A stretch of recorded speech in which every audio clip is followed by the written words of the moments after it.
Sobrang dumi mga kababayan. Kaya ito yung kagandahan talaga pag magpalinis kayo ng aircon, mas maganda yung ibababa natin itong condenser. Malaking tulong pag naibababa natin itong condenser mga boss. Dahil pag ganyan nakadumi, nahihilaw yung lamig ng aircon natin. Oh, putik na oh. Oh, ang itim. Grabe. Malaking tulong to pag nalilinis na natin yung condenser at saka yung radiator. Yun, natanggal na natin yan, pati yung radiator. May spray na rin natin yung radiator. Okay. Hindi yung doon mo lang i-spray na nakakabit ko, hindi gano'ng malilisan.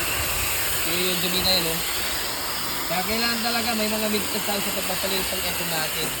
Okay, ito, back-to-back na natin na may spray yan. O, di, 100% na malilinisan natin ito mga boss.